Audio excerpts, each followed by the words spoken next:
Hello, everyone. It's Thoth Thursday, and I want to talk about the Aeon card in the Thoth.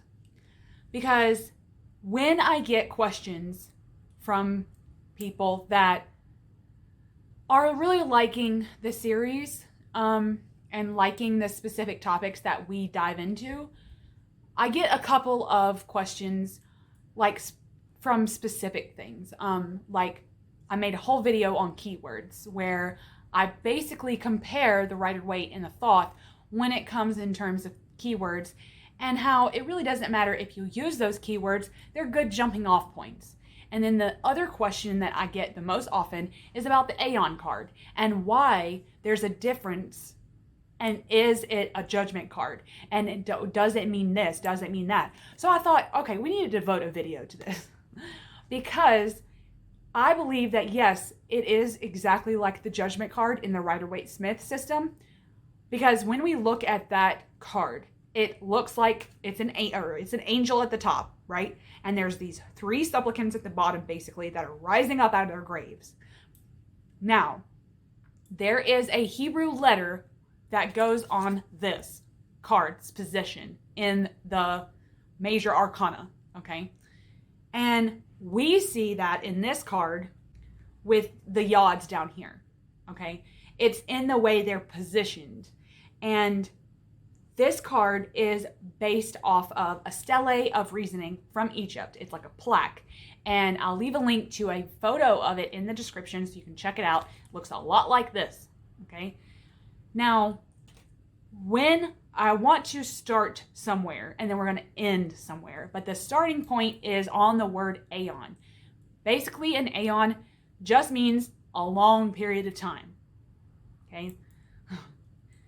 Now, in Thelema, okay, I've been pronouncing it wrong because I've been watching a lot of Lon Milo DeQuette's things, and he says Thelema. So when I've been pronouncing it the other way, that's been wrong. So I want to correct myself.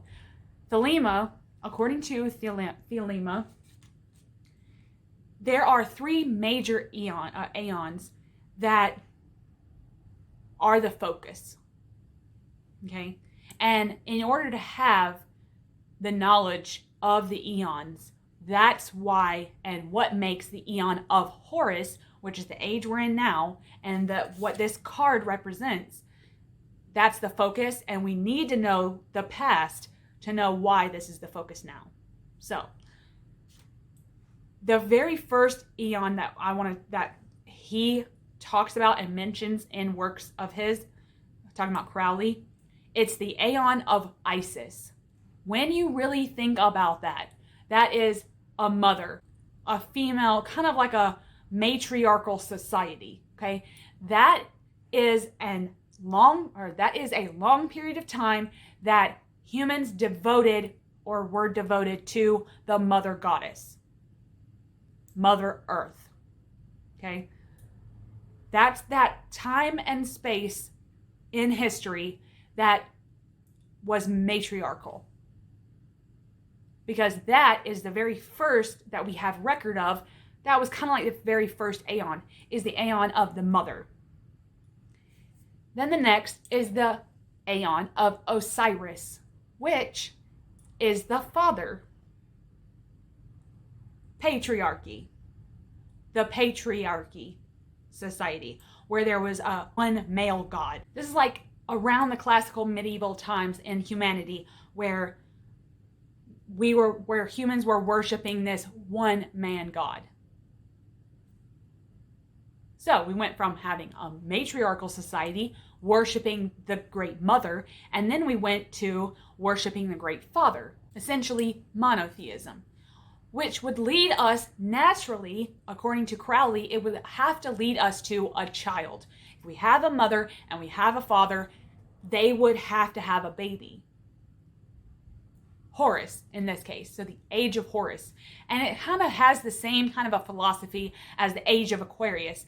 It is a turning point where we're not focusing on a mother, high mother, or a high father. We're focusing on let's blend the two and what would the child represent? What would Horus represent? Basically, the child in this instance, Horus, would probably represent the eternal child. And to me, that means almost like the eternal student. Self-actualization. That's what it means. I think in researching this, in Crowley's case, the Age of Horus spoke to him as, like I said, self-actualization, where humanity is looking for enlightenment through spiritual means, through their own spiritual means. Not looking to a grandmother and not looking to a grandfather for enlightenment, and we have to follow these guidelines to get there. We're going to be the student, and we're going to actively work ourselves as individuals to be part of the whole without a grand at the top. We're the grand. And I think he wants us to know that when it comes in terms of Age of Horus. If he wants the age of the eternal child to be prevalent right now, he's actually saying, you're the divinity here. You're the child. Your work, your spiritual practice will lead you to enlightenment. You don't need this divinity mother's help, and you don't need this divinity father's help. You need yourself to help yourself, but you have to put the work in. What feels right to you in terms of a spiritual practice that's going to lead you to enlightenment, you need to be a student of that. AKA the eternal child. That will lead you to enlightenment. Now, I want to break the aeons down, not in terms of aeons themselves, like matriarchy and patriarchy, but what would the mother have signified in that Aeon of Isis, let's say? The mother wouldn't need enlightenment, because in matriarchal societies, I really want to stress that these are Crowley's opinions, when it comes in terms of aeons. In the Aeon of Isis, the mother was so highly regarded because no one knew the science behind why these certain females were birthing and getting pregnancy, getting birth. No one knew the science to back any of that up. Everyone just thought that there was something innately divine about the female who was getting pregnant out randomly and then giving birth, and she seemed to hold birth and death all in her hands. So there was they prayed to this mother goddess because there was something innately divine with the female itself. We bleed and don't die, and we give birth and get pregnant randomly. There was no science to back it up. So that's probably why, in Crowley's case, he thought that the Aeon of Isis was because they were worshiping the females. They were worshiping them because they didn't have the science and know why these people were getting pregnant and giving birth and bleeding. They didn't have a clue. Now, let's go to the father. In the Aeon of Osiris, the patriarchy took over, right? Why was he revered? We already know the mother goddess was revered for bleeding, having life and death in her hands, stuff like that. Then the father over here, what happens to him? He's an immortal god. He can't die, right? He's dying and being reborn. So they say, right? So there was a reason to revere that god, the all-powerful, immortal god. Then we look at the child. The child, Horus, has no innate abilities of reincarnation. He may bleed, he may give birth, he may get, or he may get pregnant, he may give birth, but there's really no power in that. It's all science, factual. If he dies, that's it. If he gives birth, that's it. There are scientific facts that back all that up.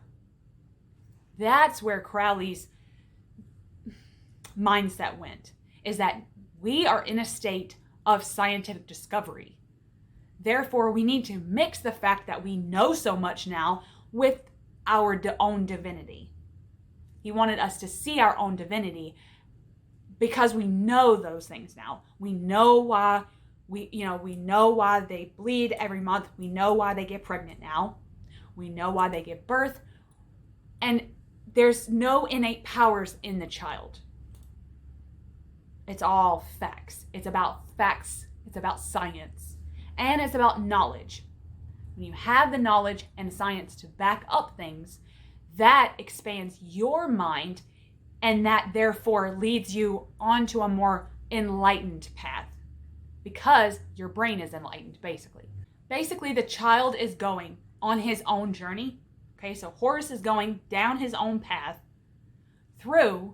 he's basically finding his true will and then using that in life, consciousness, and love. Those two things are at the height of where his study, where his knowledge base, where his compassion and empathy, where all that's going to lie is in himself, not into some grand power. It's about recognizing that. I want to read a quote by Crowley that I think is prevalent right now in this study of the aeons.